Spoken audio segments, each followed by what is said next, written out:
Dear student, in this video series, we shall learn about electrical machine design, science and technology. We shall cover all topics related to electrical machine design like basic concept of science involved in design as well as technology, electrical engineering materials, principle of magnetic circuit design, thermal design aspects, and aspects of the design of mechanical part, etc. And we shall also cover especially transformer design and different types of motors designs like DC motors, induction motor with test bench. We shall give some practical examples electrical machines in daily life and industrial era. And we shall also learn vacuum pressure impregnation for insulation of electrical machine and power electronics converter circuit. Therefore, we start the first chapter, fundamental aspects of electrical machine design. Dear student, before the discussion of basic aspects of electrical machine design, we would like to tell when we talk about electrical machine, actually, we have been talking about all types of transformer, all types of motors, power electronic circuit unit basically मतलब जब भी हम electrical machine design की बात करते हैं तो उसका मतलब है कि हम ट्रांसफार्मर की डिज़ाइन की बात कर रहे हैं, मोटर की डिज़ाइन की बात कर रहे हैं और पावर इलेक्ट्रॉनिक सर्किट की डिज़ाइन की बात कर रहे हैं. Now if we talk about design of any machines, basic definition is like that. Design may be defined as a creative physical realization of theoretical concepts. Engineering design is application of science, technology, and invention to produce machine to perform a specified task with optimum economy and efficiency. Means engineering is the economical application of scientific principle to practical design problem. In the same context, we say if the items of cost and durability are omitted from a problem, the result obtained have no engineering value. So the problem of design and manufacture of electrical machinery is to build as economically as possible a machine which fulfills a certain set of specification and guarantees. Therefore, the major consideration to evolve a good design are: number one, cost; number two, durability; number three, compliance with performance criteria as laid down in specification. In most of the situation, it becomes difficult to design a machine which meets all the performance index and also satisfy the cost and durability criteria, because these requirements are usually conflicting. It is impossible to design a machine which is cheap and also durable at the same time. This is because a machine is to have long lifespan must use high quality material and advanced manufacturing techniques, which obviously make it costly. The performance index have to meet for certain task. However, a compromising between cost and durability can be had. A good design is one where the machine has reasonable operating life, say 20 to 30 years, and has low initial cost. This is particularly true for the motor, especially for induction motor used for general purpose application. However, a large synchronous machine and transformer which are used in a power system must be designed with reliability and durability in operation as the major consideration, with less emphasis of initial cost. तो आपने जाना science के basic concept का अनुप्रयोग करके या उन concept के सिद्धांतों को आधार मानते हुए जब हम कोई युक्ति या मशीन बनाते हैं जिससे हमारी लाइफ आसान हो जाती है, हमारा दैनिक जीवन सुगम हो जाता है, तो इस विधा को हम टेक्नोलॉजी या प्रौद्योगिकी या इंजीनियरिंग या अभियंत्रण कहते हैं। जब टेक्नोलॉजी के पॉइंट ऑफ व्यू से साइंस के किसी सिद्धांत का अनुप्रयोग करते हुए कोई भी मशीन डिजाइन करते हैं तो ये कुशल डिजाइनर का प्राइमरी टारगेट होता है कि हम कम से कम मनी में उच्च गुणवत्ता की मशीन बना लें। तो इस प्रकार से engineering is the economical application of scientific principle to practical design problems. तो जब भी कोई डिजाइनर कोई मशीन डिजाइन करता है तो तीन मेजर कंसिडरेशन अपने माइंड में रखता है, जिसे हम CCD कह सकते हैं। CCD, this C for cost, this C for compliance, this D for durability. यहां पर कॉस्ट का आशय है जो मनी खर्च होगी मशीन मैन्युफैक्चरिंग में। इस कॉस्ट को जनरली दो पार्ट्स में डिवाइड किया जाता है। Number 1 direct cost, number 2 indirect cost. यहाँ डायरेक्ट कॉस्ट बोले तो मशीन बनाने में यूज होने वाले मटेरियल्स की मनी वैल्यू तथा मशीन में जो लेबर पर खर्च हुआ है और जो बिजली खर्च हुई है, इस प्रकार के खर्च सामान्यतः डायरेक्ट कॉस्ट में जोड़ दिया जाता है। और यदि हम इनडायरेक्ट कॉस्ट की बात करें तो वो खर्च जो मशीन बनाने में, जो मैन्युफैक्चरिंग टेक्निक्स के लिए जो दूसरे मशीनें, tools, fixture, jig, measuring instrument उपयोग में लिए जाते हैं, उनकी कॉस्ट का कुछ हिस्सा इस इनडायरेक्ट कॉस्ट में जोड़ दिया जाता है। इसके साथ साथ इन जो दूसरी मशीनें हैं, मतलब कि जो मास्टर मशीनें हैं, इनके मेंटेनेंस का भी कुछ खर्चा, कुछ कॉस्ट इनडायरेक्ट कॉस्ट में जोड़ दी जाती है। इसके अलावा ROI संबंधित भी कुछ कॉस्ट इस इनडायरेक्ट कॉस्ट में जोड़ी जाती है। और यदि हम बात करें मशीन डिजाइन के दूसरे कंसीडरेशन कंप्लायंस के बारे में, तो कंप्लायंस का मतलब होता है कि जिस कार्य के लिए हम मशीन बना रहे हैं तो बनने वाली मशीन उस कार्य को करने में कितनी दक्ष है, कितनी निपुण है। मीन्स जिस सुविधा के लिए या जिस प्रॉब्लम को सॉल्व करने के लिए मशीन बनाई गई है तो वह मशीन उस प्रॉब्लम को सॉल्व करने में कितनी सुगम है। ये सारी बातें कंप्लायंस के अंतर्गत कंसीडर की जाती हैं। और जो तीसरा मेजर कंसीडरेशन है ड्यूरेबिलिटी, मतलब जब मशीन संबंधित कंप्लायंस के लिए उपयोग में ली जाती है तो उसकी लाइफ क्या होगी, वह कितने दिनों तक चलेगी। जो CCD के कंसीडरेशंस हैं उनमें आपस में सामंजस्य बिठाना एक मशीन डिजाइनर के लिए चैलेंजिंग विषय होता है, क्योंकि मशीन डिजाइनर को इकोनॉमिकली मशीन डिजाइन करनी होती है। यदि डिजाइनर मशीन की लाइफ को एक्सटेंड करता है तो जाहिर सी बात है मशीन के निर्माण में लगने वाली मटेरियल्स की क्वालिटी अच्छी रखनी पड़ेगी, जो कि कॉस्ट को हाई करेंगे। तो कुल मिलाकर एक डिजाइनर को मशीन डिजाइन करते समय CCD कंसीडरेशन को बहुत बारीकी से सामने करना पड़ता है। चलिए अब जान लेते हैं एक रोटेटिंग इलेक्ट्रिकल मशीन के मुख्य भाग कौन कौन से होते हैं।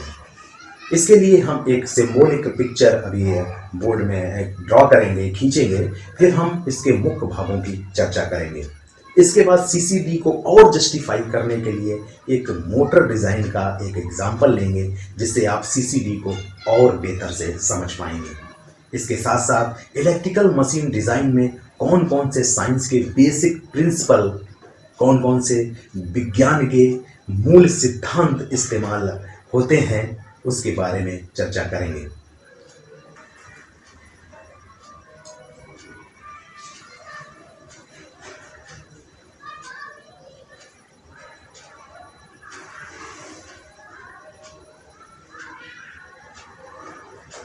तो जैसा कि आप देख रहे हैं, एक रोटेटिंग इलेक्ट्रिकल मशीन को हम कुछ इस तरीके से ड्रॉ कर सकते हैं।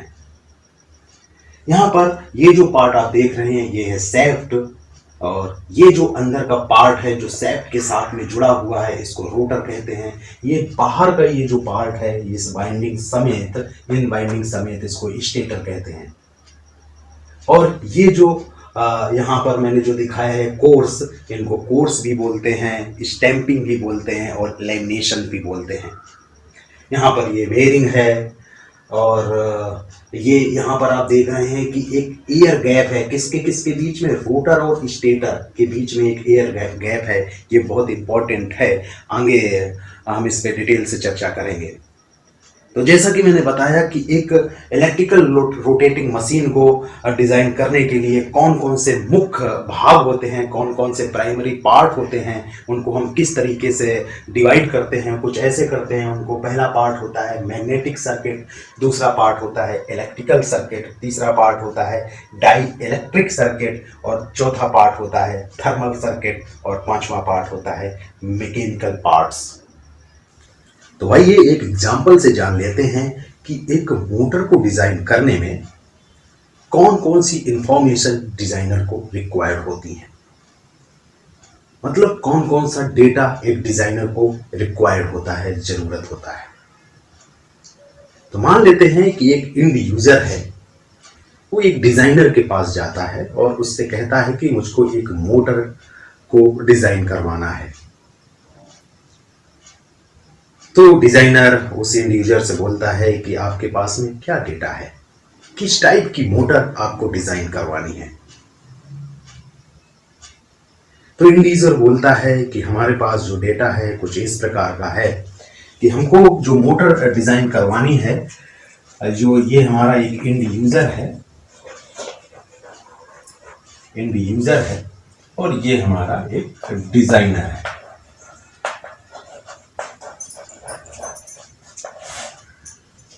तो इंड यूजर बोलता है हमको इस तरीके की मोटर डिजाइन करवानी है कि जिसका टॉर्क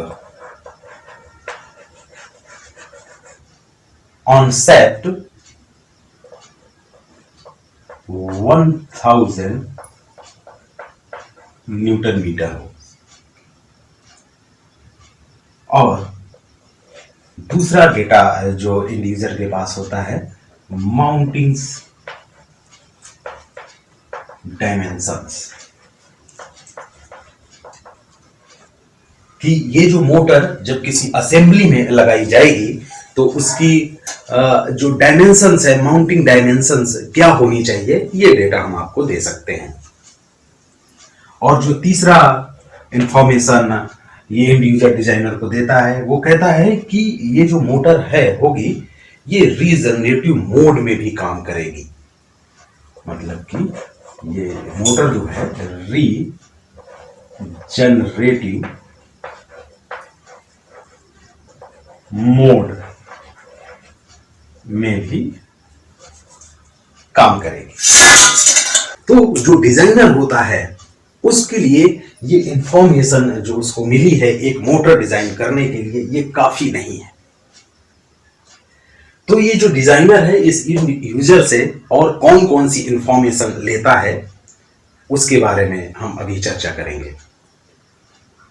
डिजाइनर बोलता है कि ठीक बात है कि आपको जो मोटर डिजाइन करनी है उसका 1000 न्यूटन मीटर टॉर्क चाहिए है, आपको माउंटिंग डायमेंशन आपने दे दी, रीजनरेटिव मोड वाली बात भी बता दी।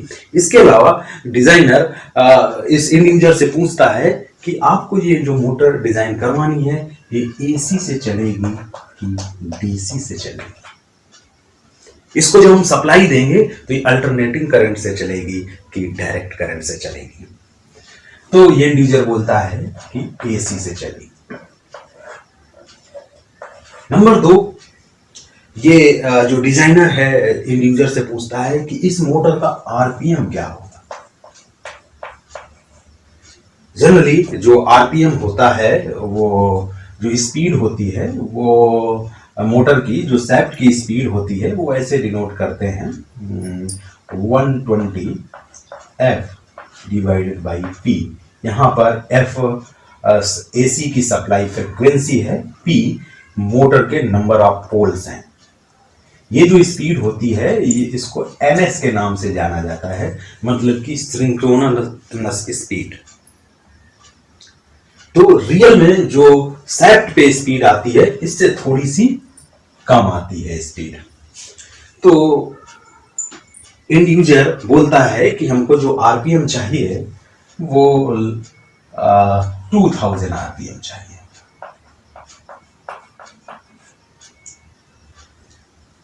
और मैं आपको बता दूं ये आरपीएम और टॉर्क में बड़ा गहरा संबंध होता है एक मैकेनिकल इंजीनियर के लिए।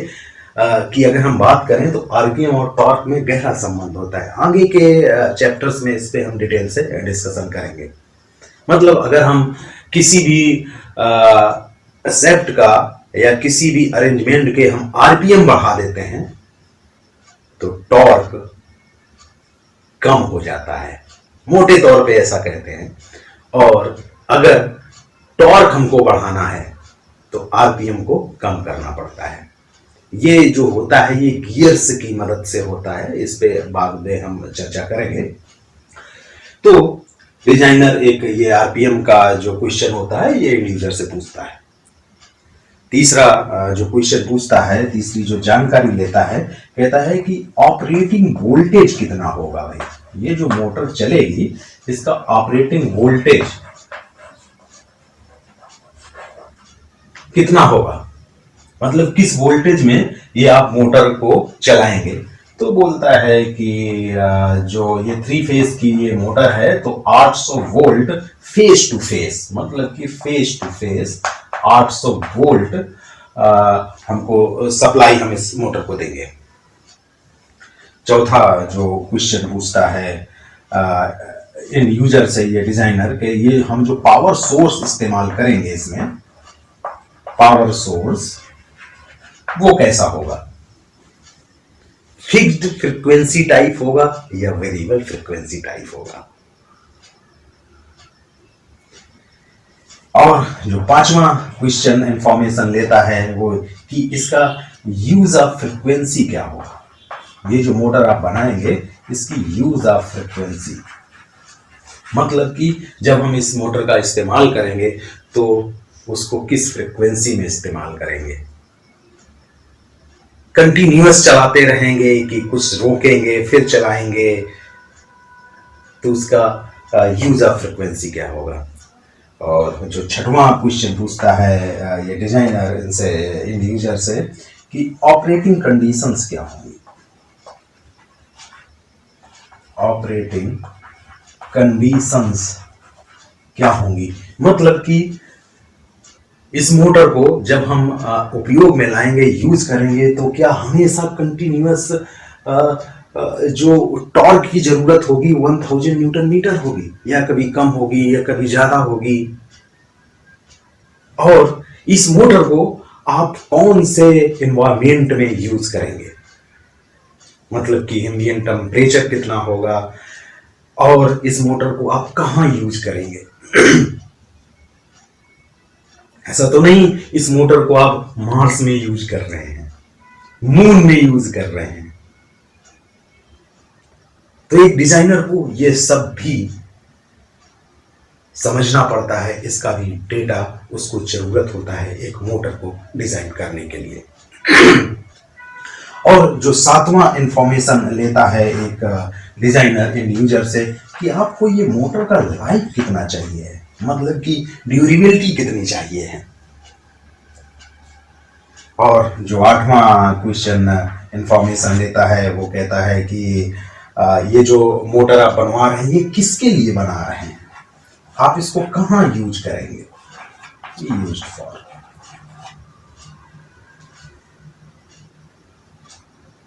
तो ये इंड यूजर पावर सोर्स के लिए कहता है कि मैं वेरिएबल फ्रीक्वेंसी वाला, वेरिएबल फ्रीक्वेंसी का मैं पावर सोर्स यूज करूंगा, मतलब कि कुछ आईजीबीटी सिस्टम, वीएफडी बेस्ड का कुछ सिस्टम होगा कि ये जो पावर सोर्स हम यूज करेंगे वो वेरिएबल फ्रीक्वेंसी वाला यूज करेंगे।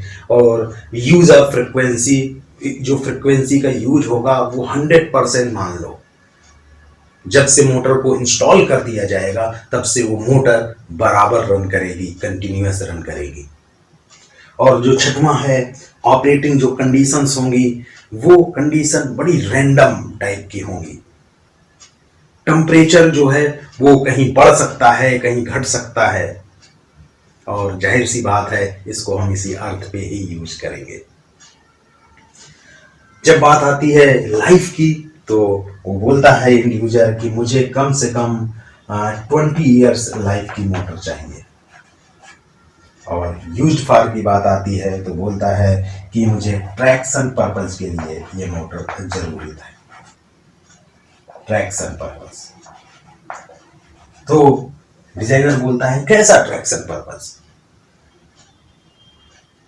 तो एंड यूजर बोलता है कि हम एक ईवी कंपनी से हैं, इलेक्ट्रिकल व्हीकल बनाने वाली कंपनी से हैं, तो हम एक बस डिजाइन कर रहे हैं। उस बस में ये कई सारी मोटर्स लगेंगी, 5-6 मोटर्स भी लग सकती हैं, वो एक अंडर डिस्कशन का भी विषय है।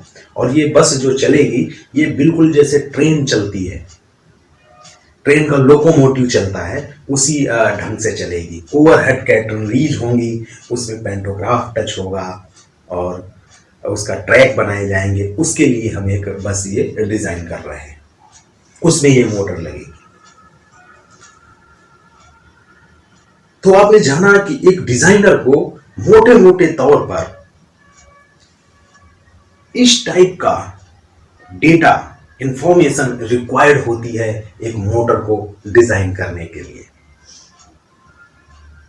तो अब हमारे डिजाइनर को ये डेटा मिल गया है और उसको एक प्रॉब्लम मिल गई है कि 1000 न्यूटन मीटर की हमको एक मोटर डिजाइन करनी है, माउंटिंग डायमेंशन मिल गई है, वो रीजनरेटिव मोड में वर्क करे, एसी से चलने वाली होगी, उसके आरपीएम कितना होगा, ऑपरेटिंग वोल्टेज कितना होगा, पावर सोर्स कौन सा इस्तेमाल करेंगे, यूज की फ्रिक्वेंसी क्या होगी, ऑपरेटिंग कंडीशन क्या होगी, लाइफ कितनी चाहिए और यूज कहां पे उसको किया जाएगा।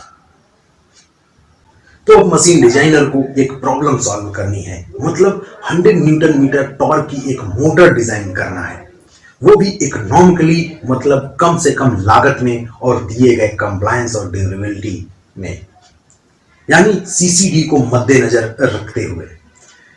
तो मशीन डिजाइनर को इस रोटेटिंग मशीन के विभिन्न पार्ट्स को डिजाइन करना है, जहां पर वो साइंस के बेसिक प्रिंसिपल का उपयोग करेगा।